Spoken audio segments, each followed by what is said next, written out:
The Adventures of the Saint, starring Vincent Price.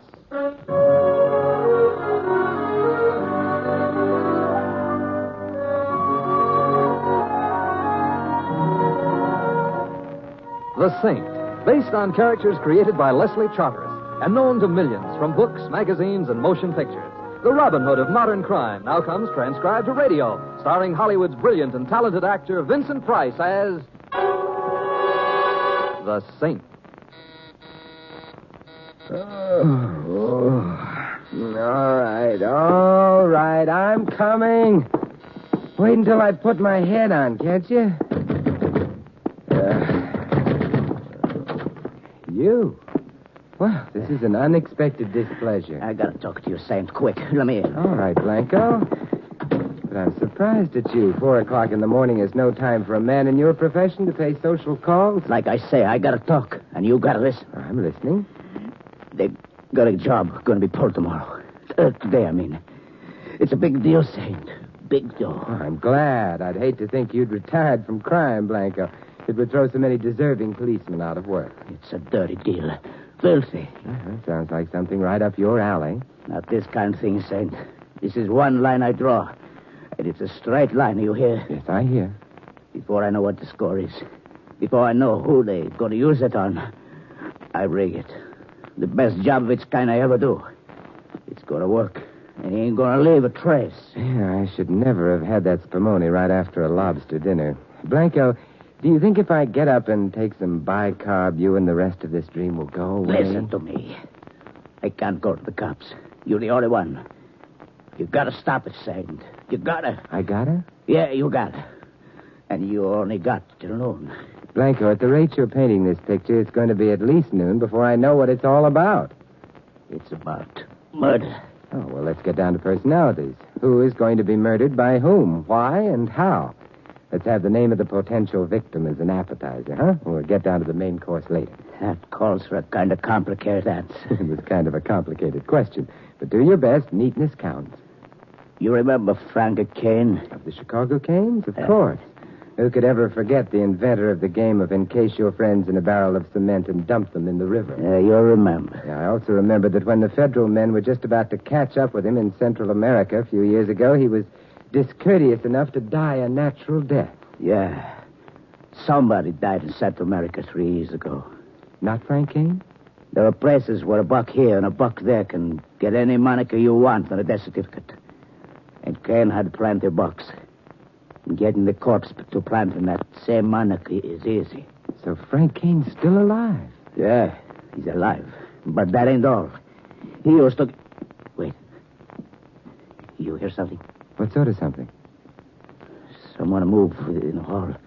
Pour yourself some brandy and try and get your nerves back into waltz time, eh, Blanco? Now, look, what about Frank Kane? You sure you didn't hear something? Where are the lights? Oh, turn off there. Down, get down. Blanco. Talk later. Worry about me. The girl. Don't let them kill her. Who, Blanco? Who? She on way to party. The car, Saint. The car. Don't let it.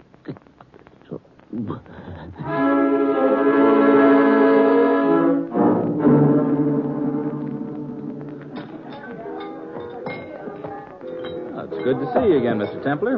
And here I've been thinking you'd given up after I was drinking. I just about have. And it's a pity because I like this bar of yours, Morgan. Why don't you make an honest saloon out of it and open up during legal hours? My customers would never stand for it. No? My customers all learned to drink during Prohibition. In speakeasies. The way they look at it, a drink just doesn't have any kick in it if it's legal. Yeah, and this is the part of the lost generation that's still lost, eh? Would you like the table? Just some information. Yes? About a year ago, when I was one of your regular patrons, a lady used to frequent this place. A lady in this place? Her name was Violet, and so was the color of her hair. She used to sit at a table around the bend there and make tender speeches to a bottle of scotch. Do you remember Violet? Indeed I do. Where can I find her? At a table around the bend there, making tender speeches to a bottle of scotch. I should have known. There was a love that was fated to last. Thanks, Morgan. You're welcome, Mr. Templer. Hello, Violet. Go away. Oh, now that's no way to treat an old friend. Old friend? You're no old friend. Don't have friends. Go away. You mean you've forgotten me? What's your name? It's an old Scotch name, 8 years old. Sit down, friend. Thank you. Hey, waiter. Yes, sir? The usual for the lady, doubled, hmm? Coming right up, sir. Sit down again, friend. Thanks. No.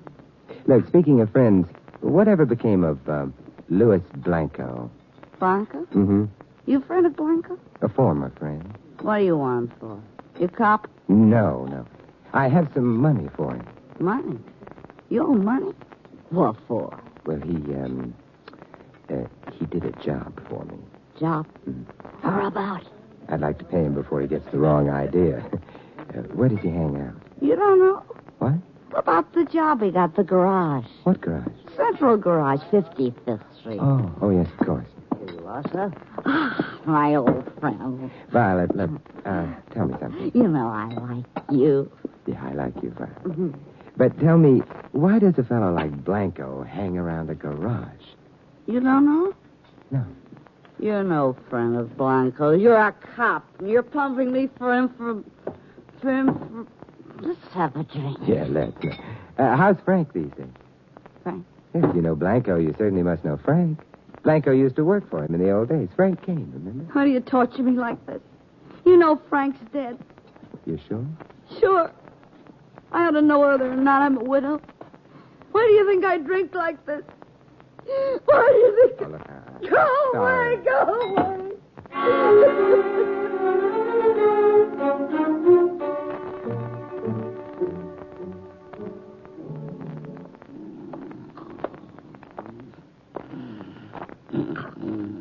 Wake up. Hey, come on, wake up. Huh? Oh, guess I fell asleep. Gets kind of lonesome here in this garage all night. I'm sorry I woke you. That's okay, mister. You bringing a car in? No. Taking one out? I just want to talk. You woke me up just to talk to me? Hey, you said you were lonesome. What do you know about a man named Blanco? Blanco. Customer? I thought perhaps he worked here. Nobody by that name here, mister. You sure? Sure, I'm sure. There's 4 of us working here. Me, Ed Williams, Pulaski, and that new guy, Stevens. We take turns working nights. Tonight was my turn. The new man, Stevens, what does he look like? Look, pal, why don't you give a guy a break? Huh? So he did time once. Is that any reason for you cops to come checking up on him every time you got nothing else to do? What does he look like? You don't get any help from me. I'm a law-abiding citizen. I believe in helping the law, but not when it starts hounding a guy. And I'll give it to you straight, friend. There was a murder committed tonight. The chances are the guy you're asking about had nothing to do with If it. Stevens and Blanco are the same man, he had a lot to do with it. What, you think he killed somebody? He's the corpse. He's dead? What did he look like? About medium height, dark hair, dark eyes, sort of dark complexion. He's dead. That's Blanco. Gee. Well, who did it? That's what you're going to help me find out. Me? Mm-hmm. What did Blanco do around here? Same as we all do. Sleep? We're mechanics, mister. Last night was the guy's night on. It was supposed to be my turn, but he asked me to swap with him. Last night, eh? Yeah, so I swapped. It made no difference to me. He made out like it was important. What did he work on while he was here last night? Now, how should I know? Don't you keep records? Well, sure. Well, then that's how you should know. All right, come on in the office. All right. This is your record file, huh? Yeah.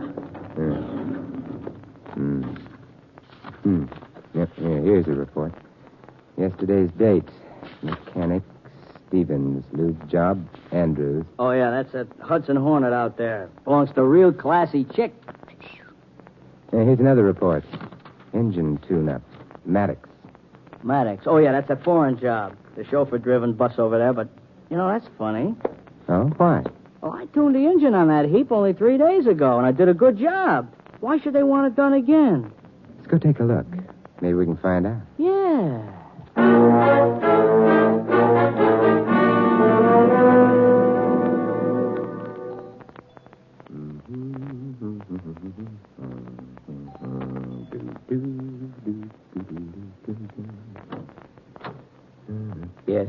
Oh, my name is Templar. I'd like to see Miss Maddox, please. Miss Maddox? Mm-hmm. Miss Virginia Maddox? Yes, please. Well, forgive me for being inquisitive, sir, but it isn't quite 8 o'clock yet. A little early for a social call. Are you acquainted with Miss Maddox? We went to school together. You did? Who is it, Carson? There's a gentleman calling on Miss Maddox. What's that? Calling on Miss... You wish to see Miss Maddox? Yes, but I didn't realize I'd create this much of a sensation. I must remember to include I'd like to see Miss Maddox in my repertoire of startling things to say. Well, I'm Mrs. Anders. I'm in charge of this household. Do you know Miss Maddox? The gentleman went to school with Miss Maddox. He went to school with her? That's what he said. You know, there's something about all this that reminds me of the time a friend of mine tried to negotiate a federal loan. Oh, show the gentleman into the library, Carson. I'll go call Miss Maddox. If you'll just be seated, Mr. Templar. Oh, thanks. No, I didn't catch his name, but it's someone who went to school with you. I know. I'll bet it's Fatso. Why, you're not Fatso. I suppose I should say thank you, but certainly you're not Miss Maddox. Why, of course I am. Now, don't tell me she's changed that much since your school days. I'm afraid I'm the one who's changed. As a matter of fact, I feel myself changing slightly this very moment. Oh, well, when you find the right Virginia Maddox, you can both have a laugh over this. Yes, a good long laugh. Yeah, I think the time to laugh is right now. And you can all join in. You see, this is the Virginia Maddox I'm looking for. I beg your pardon? There's a foreign car, an Assetto Fascini, at the central garage, registered to a Virginia Maddox at this address. Why, of course, it's mine. Yours? Oh, it's mine, all right. Although, naturally, I don't drive it. You see, I'm only 8. And if you lived in California, you'd have been driving it for years. I'm afraid I don't understand what you're trying to say. I'm not saying, Mrs. Anders. I'm asking. Did you ever hear of a man named Blanco? Blanco? No, I don't believe I ever have. I haven't. Have you, Carson? No, Miss Virginia, I don't... Wait a minute. When I took the Asada down to the garage the other day, there's a new mechanic there. I think his name is Blanco. Now, that's interesting. You're a detective. That's what you are. A detective. No, Virginia. Besides, if I were a detective, I'd know the answer to something Carson just said without having to ask. And what does that mean? Suppose you tell me. What? How you knew that the new mechanic's name was Blanco when even the men who worked with him thought it was Stevens. Well, maybe it was another man. I'll tell you what I mean, Carson. You're the first real link, the first hopeful sign that I'm heading in the right direction. Look here, what is this all about? Virginia, didn't I just hear your doll cry? Oh, Mr. Templar, I haven't played with dolls since I was a child. Oh, yes, of course. I should have known. You don't have to make an excuse, Mr. Templar. I know you want me to leave the room. You want to talk grown-up talk. Virginia, you're the most fascinating woman I've met in years. But there are a few questions I want Carson to answer. And... Mister, whatever your name is, I'll give you just 3 seconds to put up your hands. Very well, if you insist. And now, sir, I should like to know what you mean by forcing your way into this house. But Uncle Roger, can't you see? He's a detective, just like in the comic book. Exactly. Fire that gun, sir, and I'll bleed ink all over this handsome carpet. He forced his way in on the pretense of seeing Virginia, Mr. Pierce. But it appears that it was really Carson he wanted to see. You know this man, Carson? No, Mr. Pierce. I never saw him before. His name is Templar. Templar? Simon Templar? And I'm certainly not Fatso, am I, Virginia? No. Oh, so you're the saint. I'm very glad to meet you. Then, may I put my hands down? Of course. But what is the reason for this rather strange and unsaintly visit, Mr. Templar? Virginia, why don't you go try on your party dress? Huh? The one you're going to wear this afternoon? Oh, I've already tried it. But how did you know I was going to Janice Fuller's party this afternoon? We comic book detectives know everything. Is Carson going to drive you in the car? Well, of course. The only way to get to Janice's house is by car. Unless you feel like walking all the way up the mountain. Mountain? Yes, it would have to be a mountain, wouldn't it? Mountain road with a great many curves. I'm still waiting for your explanation, Templar. The child. Leave the room, Virginia. No, I want to Virginia? stay. Oh, very well.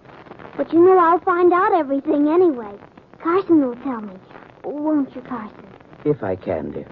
Goodbye, Mr. Templar. Goodbye, Virginia. I've enjoyed meeting you. Now, Mr. Templar, What did you want to see us about? About murder, Mr. Pierce. One that was committed a few hours back and another one that I hope to prevent. It's scheduled to take place in a few hours from now. What? Mr. Templar, please explain. A few hours ago, I was paid a call by a hoodlum named Blanco. This led to a brief but informative conversation with a lady barfly named Violet, which in turn led to an interesting half hour with a limousine named Isata Frashini. And so, here I am. I'm afraid I don't... I'm afraid I don't understand either. All that's clear to me as of now is that there's been a murder, and there's a good chance there's going to be another one. Murder? Who was murdered, Mr. Templar? The aforementioned hoodlum, Blanco. But shed no tears. He'll be missed only by the manufacturers of small arms ammunition who, I'm afraid, are going to notice a rather remarkable drop in their sales. What? It's the car that I'm here about, Mr. Pierce. The Isata Frashini that spends its spare time at the central garage. The registration slip says that it lives here. Yes, that's our car. It is the central garage we use, Carson, is it not? Yes, sir. I understand the car is owned by that charming child, although she informs me she doesn't actually drive. Yes, the car is hers. Mr. Pierce, I hope you won't think I have an ulterior motive. I'm a little old for Virginia, but she's loaded. She's extremely wealthy. You see, Mr. Templar, shortly before Virginia's father died in South America, he drew up a will giving the child his entire fortune. I was designated her guardian until she comes of age. Oh, then you're not really her uncle. I'm an uncle in name only. Oh, I see. Tell me something. Where in South America did the child's father die? In Honduras. That's Central America. Oh, is it? Why, I do believe it is. Why do you ask, Mr. Templar? I wasn't really asking. I was shooting in the dark. What? When I return to this house in an hour or two, Mr. Pierce, we must all have another delightful talk. It will be a different kind of talk, perhaps, but nonetheless delightful. But what in heaven's name Later, Mr. Pierce, later. Right now I have a date with a lady with violet hair who thinks I'm a bottle of scotch.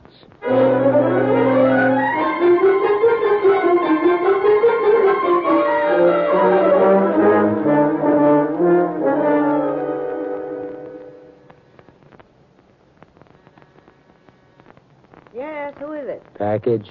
Package. I didn't order any. Package from what? What is this? Hello, Violet. I'd like to have a talk with you. A talk. Say, look here, I don't know who you are, but... If you'll let me in, I'll... No, I... Come on. What do you mean by forcing your way in here? Argument, while always stimulating, takes time, and I don't have much time. What's this all about? Blanco's dead. Blanco. What's that to me, Copper? I'm not the police. My name is Simon Templar. The Saint? And you're Violet Kane, Frank Kane's wife. Widow. Yeah, that's another argument we're not going to have time for. You're nuts. If Frank were alive, I'd know it. Drink? No, thanks. There, that's better. All right, we can talk now. What's Blanco's murder got to do with me? You're next on the list. Hey, you dropped your glass. What do you mean by that crack? There's nobody... I don't feel so good. May I help you? No, What? Who'd want to kill me? Somebody who's related to you. I'm not sure who. Related to me? But I've only got one... I don't feel so good. What is it? Oh, it burns. Violet, come on now. Let me... No, listen to me. Picture on the table. Only relative.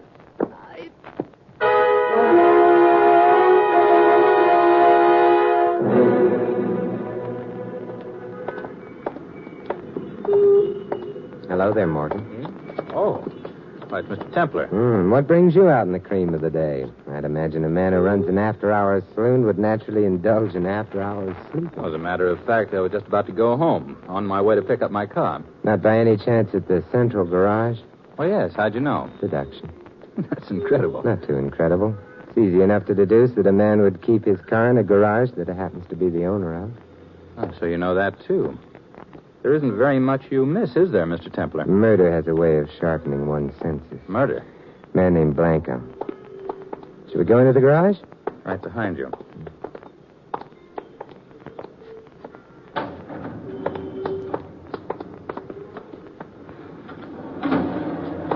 You said his name was Blanco? Yeah.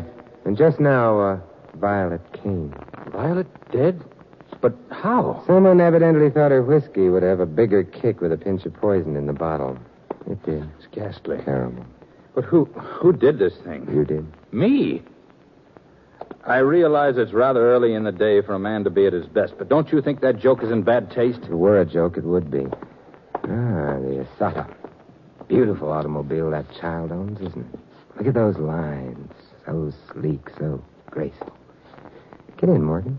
Get in. It's a perfect morning for a drive. I don't think anyone would mind if we took her out. You see, I'm rather friendly with the owner. She likes me. To her, I'm a character straight out of her favorite comic book. Get in, Morgan. No, thanks. Why not? We'll take her climbing. I'd like to see what she'll do on a mountain road. Road with a couple of hairpin curves. Come on. No, some other time, Saint. Won't be another time. Or didn't you see the beautiful job Blanco did on the tie rod? No. Sawed through until it's hanging together by the proverbial hair. One sharp turn, like the turns you'd find on a mountain road, and the steering system collapses. And there's an accident. Yeah. Yeah, Blanco did an excellent job until he learned who the victim was to be. It was too much for even his stomach. Oh, you're dreaming. Why would anybody want to wreck an expensive bus like this? A little girl who was going to a party on top of a mountain this afternoon has too much money, Morgan. If she should happen to fall off that mountain in this car, some happy next of kin would have a very happy fortune. Well, that lets me out, Saint. I'm nobody's next of kin. There was a picture Violet pointed out to me before she died. A snapshot taken at a wedding. And do you know who the bride and groom were? Okay, we've talked long enough, Saint. Frank Kane left a lot of money when he died. I'm too close to it. That's another mistake you made, Morgan. Huh? It's me, Frank Kane. Kane? Say, what are you pulling your Carson, the chauffeur? Carson's only his nom de plastic surgery. It's Kane with a new name and a new face. Yeah, but with the same old trigger eye. Kane, are you... Yeah, but never mind me. Don't let him get away. You took care of that. You're the one who didn't let him get away, Kane. A man loses all inclination to run when there's a bullet in his kneecap. He'll keep until the police come. Good. Saint, Virginia, little girl. See, Look, don't try to talk now. Gotta tell you. See that she... Don't worry, Kane. Your daughter will be safe. I'm going to make sure of that right now.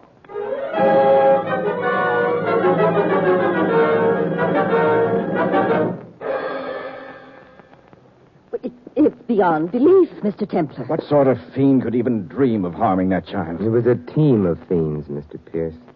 And one of the fiends has just given up his membership in the inhuman race. There were two of them? Yes, Miss Anders, two of them. Morgan and someone else. Someone who would be Virginia's only surviving relative once Violet Kane, the child's mother, had been erased from the picture. The only surviving relative and inheritor of the child's fortune. But we know of no relatives, do we, Roger? There was only Frank Kane, her father, but legally, at least, he was dead. Now he's dead in fact as well. But there is another relative. I'm amazed that you don't know. Who? Violet pointed to a wedding picture as she was dying. It was your wedding picture, Mrs. Anders. You were the bride. Morgan was the groom. Yes. I was married to Morgan once.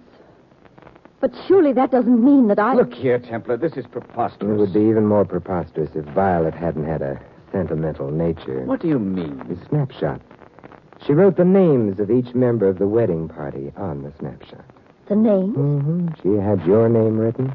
Rose, isn't it? What makes the photograph really interesting is the man standing next to the groom. It was you, Mr. Pierce. Of course it was me. Is it a crime to attend a wedding or have one's name written on a picture? No, but in this case it solves a crime. Because, Mr. Pierce, under your picture, Violet affectionately wrote, "My dear brother, Roger." What, you... Don't bother. I'm sure I've been called it before. Come on, brother. We're going visiting. There's a new district attorney downtown who's dying to make himself a reputation.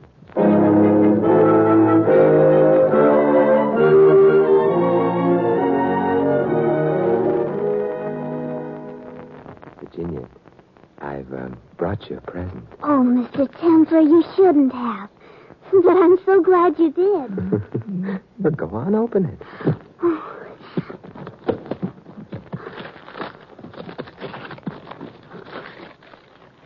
Oh. did tell me once that you hadn't played with dolls since you were a child, but... Mr. Templar, I'll tell you a secret. What, Virginia? I just said that to be sophisticated.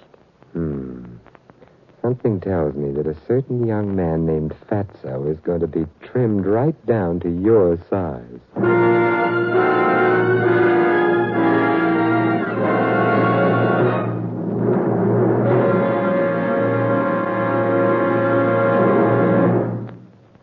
You have been listening to another transcribed adventure of the Saint, the Robin Hood of modern crime. And now, here is our star, Vincent Price. Ladies and gentlemen, in tonight's cast, you heard Maggie Morley as Violet and Anne Whitfield as Little Virginia. Edmund McDonald played Blanco, Jack Moyles, Carson. Ted Von Eltz was Roger, Irene Tedrow, Mrs. Anders. Morgan was played by Barney Phillips, and the Garage Man by Jerry Hausner. This is Vincent Price inviting you to join us again next week at this same time for another exciting adventure of the Saint. Good night.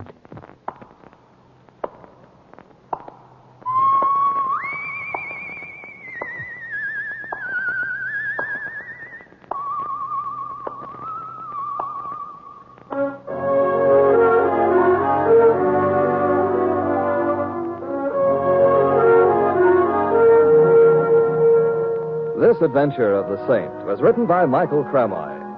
The Saint, based on characters created by Leslie Charteris, is a James L. Safier production and is directed by Helen Mack. Vincent Price is soon to be seen co-starring in RKO's production of His Kind of Woman. And all you Saint fans will be glad to know that the Saint comic books are on sale at all newsstands. This is Don Stanley speaking. 3 chimes mean good times on NBC. Every Sunday on NBC, meet 2 delightful and often confusing families, the Blandings and the Harrises. Mr. and Mrs. Blanding stars Cary Grant and Betsy Drake as the proud but bewildered owners of the famous Dream House. And the Phil Harris Alice Faye show features the hilarious Harrises and their friends in typical amazing Harris situations. Hear them later today.